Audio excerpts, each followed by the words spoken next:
आराधना हो आराधना, खुदावन यीशु की आराधना। आराधना हो आराधना, खुदावन यीशु की आराधना। शांति दाता की आराधना, मुक्ति दाता की आराधना। शांति दाता की आराधना, मुक्ति दाता की आराधना। आराधना हो आराधना, खुदावन यीशु की आराधना। आराधना हो आराधना, खुदावन यीशु की आराधना। हालेलुया। वचन में जाने से पहले जोरदार तालियों से परमेश्वर का स्वागत करते हैं। हालेलुया। आज का जो शुभ संदेश है लूका 14:25 इस वचन को कोई पढ़ेगा। आज का टॉपिक है चेले बनने का मूल्य। जब बड़ी भीड़ उसके साथ जा रही थी तो उसने पीछे मुड़कर उनसे कहा। हालेलुया। अगर हम 26 में देखेंगे तो उसमें लिखा है, यदि कोई मेरे पास आए और अपने पिता और माता और अपनी पत्नी, अपने बच्चे और भाई बहनों वरन अपने प्राणों को भी के लिए जाने तो वह ही मेरा चेला नहीं हो सकता। तो 27 में देखेंगे, और जो कोई अपना क्रूस उठाए और मेरे पीछे ना आए वही मेरा चेला नहीं हो सकता। अगर हम 28 और 30 में देखेंगे तो उसमें लिखा हुआ है कि तुम में ऐसा कौन है जो गढ़ बनाना चाहता हो और पहले बैठकर खर्चा ना जोड़ ले, पूरा करने की सामर्थ्य मेरे पास है कि नहीं। 30 में देखेंगे, ये वह मनुष्य बनाने तो लगा पर तैयार ना कर सका। 31 में देखेंगे, ये कौन ऐसा राजा है जो दूसरे राजा से युद्ध करने जाता हो और पहले बैठकर विचार ना कर ले कि जो 20,000 लेकर मेरे पास आता है, क्या मैं 10,000 लेकर उसका सामना कर सकता हूँ। 32 में देखेंगे, नहीं तो उसके दूर रहते ही वह दूतों को भेजकर मिलाप करना चाहेगा। 31 में देखेंगे, इसी रीति से तुम में से जो कोई अपना सब कुछ त्याग न दे वह मेरा चेला नहीं हो सकता। तो यहाँ चेले बनने की कीमत चुकाने के बारे में लिखा हुआ है कि यदि इसमें पढ़ेंगे 34 और 35 में, नमक तो अच्छा है परंतु यदि नमक के स्वाद बिगड़ जाए तो वह किसी वस्तु से नमकीन किया जाएगा। 35 में, वह ना तो भूमि की खाद के लिए काम आता है और उसे तो लोग बाहर फेंक देते हैं। जिसके सुनने के कान हो वह सुनने की। वचन में क्या लिखा है, अगर हम उदाहरण में पढ़ेंगे कि हमारे चेले बनने, शिष्य बनने की कीमत, ऐसे ने हमें बड़े भोज में आमंत्रित किया है। उदाहरण में जैसे उसने हमें अपने पीछे चलने के लिए बुलाया है, लेकिन वह हमें चेतावनी भी देता है कि वह यदि हमें याद दिलाता है कि एक शिष्य होने का जब बनने का कोई आसान बात नहीं है। कई लोग ऐसे तो पीछे चलने के लिए कहते हैं कि मैं तेरे पीछे चलूँगा, परंतु वे नहीं जानते कि ये क्या कह रहे हैं। जैसा भी मत्ती में देखेंगे कि उसमें किस प्रकार से लिखा हुआ है कि मत्ती 8 और 19 और 20 में, तो हम उसमें पढ़ेंगे 20 में किस प्रकार से इसमें लिखा हुआ है कि एक शास्त्री ने पास आकर उससे कहा, हे गुरु, जहाँ कहीं तू जाएगा मैं तेरे पीछे हो लूँगा।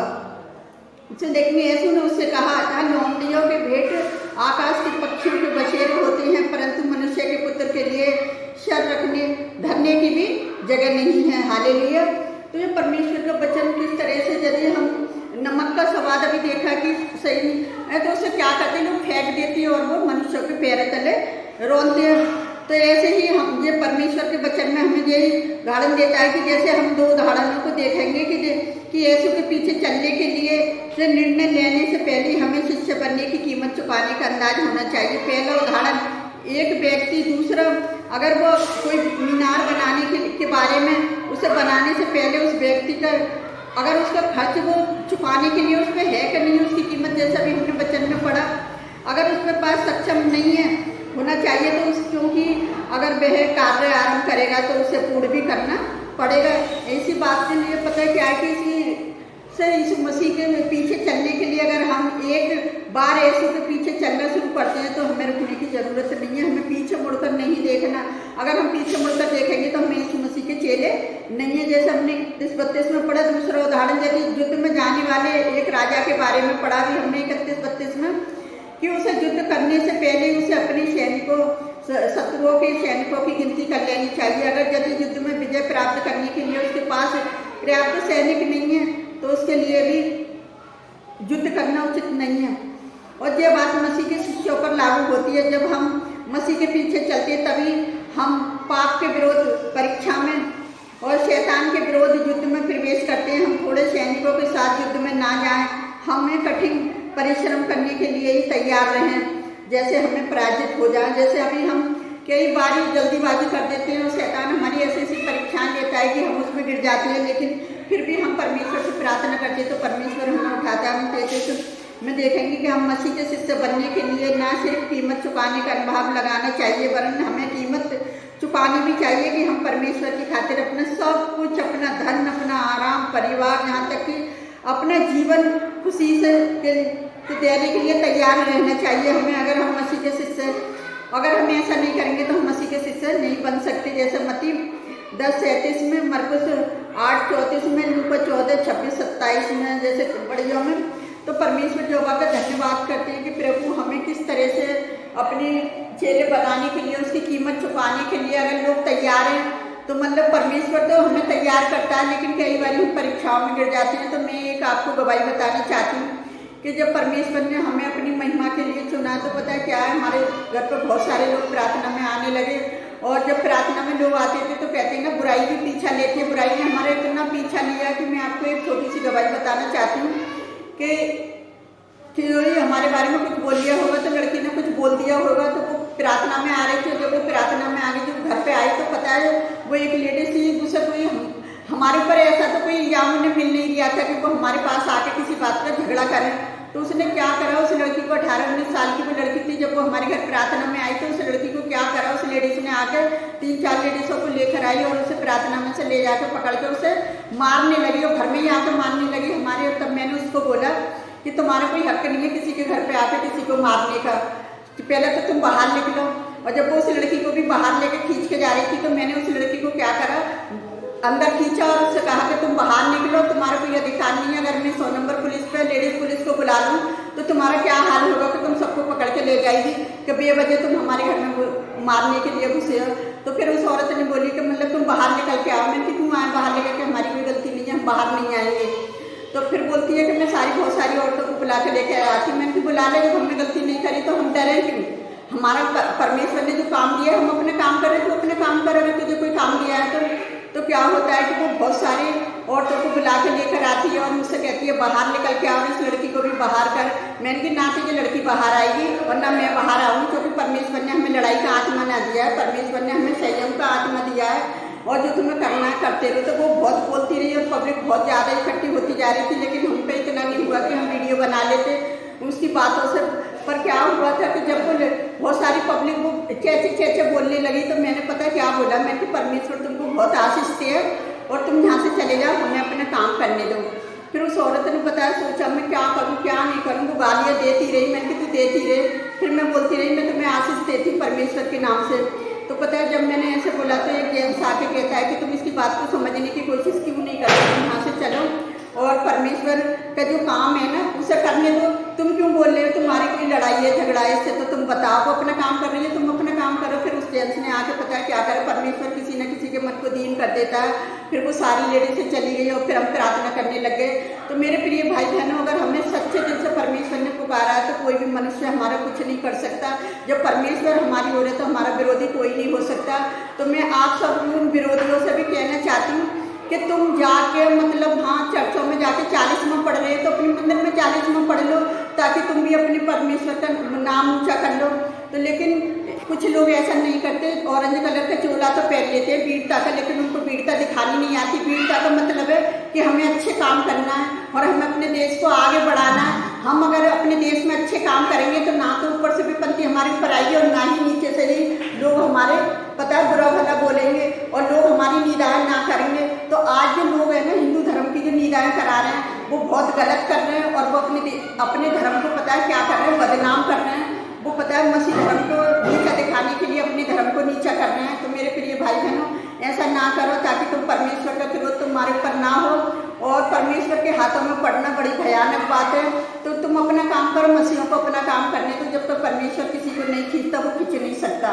कोई भी किसी को पैसा देकर धर्म परिवर्तन नहीं करता, क्योंकि हम इतने दिन से मसीह में, हमें किसी ने एक पैसा नहीं दिया। कभी अगर हमें कोई पैसा दिए तो हम भी बहुत सारे अमीर बन जाए। हम तो हम ऐसे क्यों बैठे रहे, हमारी तो बहुत फैक्ट्रियाँ चल रही हो, हमारे बहुत बड़े बड़े बिजनेस चल रहे हों, लेकिन परमेश्वर ने जो हमें दिया है हम उसी में संतोष हैं और उसी में परमेश्वर हमारा पालन पोषण करता है। तो मैं परमेश्वर के का धन्यवाद करती हूँ। आइए हम सब लोगों के लिए प्रार्थना करते हैं और ऐसे विरोधी लोगों के लिए भी प्रार्थना करते हैं कि वो ऐसा ना करें और वो भी परमेश्वर के भय में चलें और परमेश्वर से अपने परिवार के लिए प्रार्थना करें। ना जाने परमेश्वर उनको भी कब कहाँ खड़ा कर दे प्रभु अपनी महिमा के लिए, किसी को नहीं पता परमेश्वर की। तो आइए हम आप सबके लिए प्रार्थना करते हैं। आप भी हमारे साथ मिलकर प्रार्थना करें। हालेलुया, धन्यवाद करते प्यारे जो परमेश्वर इस सुंदर समय के लिए, सुंदर दिन के लिए खुदावन, कि सचमुच आपके चेले बनने का मूल्य लोग नहीं जानते खुदावन। जो तेरे लोगों पर हमला करते हैं जा जाके चर्चों में घुसते पिता, आप उन लोगों को बुद्धि समझ दीजिए मेरे खुदावन कि वो अपना काम करें, वो अपने धर्म का काम करें प्यारे पिता परमेश्वर। वो ऑरेंज कलर के कपड़े का अपमान ना करवाएं मेरे खुदावन। आप उन लोगों की भी सहायता मदद करें कि पिता वो भी अच्छे काम करने वाले बन जाए मेरे खुदावन। आप उन्हें बुद्धि समझ दीजिए प्यारे जो परमेश्वर। हम सब के लिए यही प्रार्थना करते हैं पिता, जितने लोग विरोध में खड़े होते हैं पिता ऑरेंज कपड़े पहन कर पिता, तो आप उन्हें ऑरेंज कपड़े की कदर करना सिखा दें मेरे जो परमेश्वर, क्योंकि वो वीरता का, क्योंकि अपने देश में वीरों की जरूरत है प्यारे पिता परमेश्वर। जने कितने लोग अपनी वीरता के लिए पिताजी वो वहाँ पर बॉर्डर पर खड़े हुए हैं पिता, जने कितने माँ के लाल हैं प्यारे पिता परमेश्वर। आप उनकी रक्षा करना प्यारे पिता परमेश्वर। जने कितने लोग नहीं हैं खुदावन, आप उनकी भी आत्माओं को शांति देना मेरे खुदावन। सबकी सहायता, सबकी मदद आप हैं मेरे खुदावन। जितने लोग प्रार्थना करते हैं एक मन होकर आप उनकी प्रार्थनाओं को सुनना और कबूल करना पिता। जितने लोग हमारी वीडियो को देखते हैं खुदावन, आप उन्हें भी बड़ी आशीष बरकत देना, उनके घर की हर परेशानी को दूर करना पिता। यदि उनके घरों में कोई बीमार है, परेशान है, बेरोजगार है और उनके बिजनेस कर रहे तो पिता आप उनके लिए रास्ते खोले पिता। जिनके बच्चों की जरूरत है पिता और जिनके बच्चों के पेपर हैं प्यारे पिता परमेश्वर, आप उनकी भी बच्चों की सहायता मदद करें। और उन जिनको बच्चों के अच्छे वर्क की जरूरत है प्यारे पिता परमेश्वर, उनको अच्छा लाइफ पार्टनर देकर आशीषित करें खुदावन। कि हमारी ये दुआएं करना उन लोगों के लिए व्यर्थ न जाए, एक आशीष बन जाए खुदावन। हमारे देश में बड़ी बरकत आ जाए मेरे पिता परमेश्वर। मैं अपने देश को आपके हाथ में देती हूँ पिता, मैं अपने दिल्ली शहर को आपके हाथ में देती हूँ खुदावन।